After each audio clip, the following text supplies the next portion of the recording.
Good morning, welcome to accountancy class. देखेंगे कि debit और क्रेडिट के रूल्स क्या होते हैं।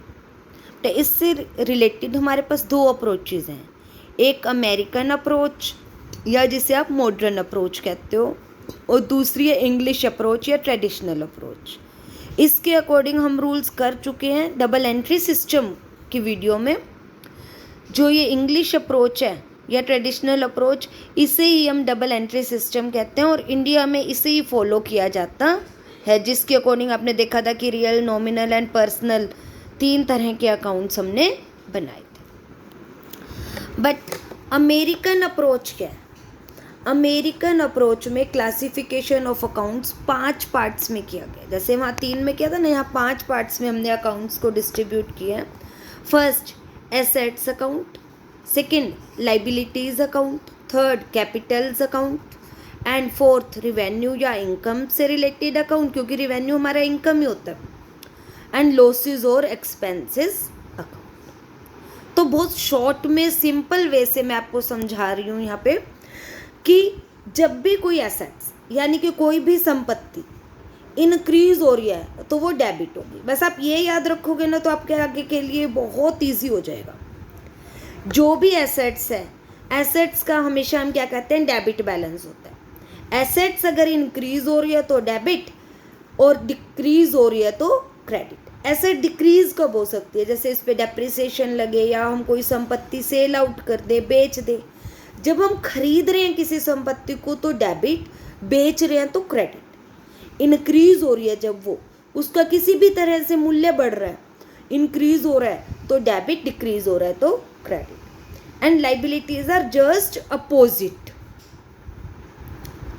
लाइबिलिटीज जैसे जैसे बढ़ती जाएंगी वो क्रेडिट होती जाएंगी। जो लाइबिलिटीज हैं वो जैसे जैसे बढ़ती जाएंगी क्रेडिट होती जाएंगी, और डिक्रीज अगर लाइबिलिटीज हम पे ऑफ कर देते हैं तो डेबिट हो जाएगी। फॉर एग्जाम्पल, हमने कहीं से लोन लिया है, बैंक से लोन लिया तो वो क्रेडिट होगा, और अगर हमने उस लोन की रीपेमेंट कर दी तो वो डेबिट साइड चला जाएगा। कैपिटल, कैपिटल हमेशा क्रेडिट होता है। C for capital, C for credit. और अगर ड्राइंग कर लेते हैं हम उससे तो या पैसे भी याद रख सकते हो कैपिटल का, C for capital, C for credit. तो कैपिटल जब भी इंक्रीज हो रही है तो क्रेडिट, और ड्राइंग्स हो रहा है, कैपिटल रिड्यूस हो रही है तो debit. C for capital, C for credit, D for drawings, D for debit. Clear? ये बिल्कुल सिंपल अप्रोच है इसकी। उसके बाद कोई भी इनकम है, इनकम हमेशा क्रेडिट होती है, एक्सपेंसेस डेबिट होते हैं।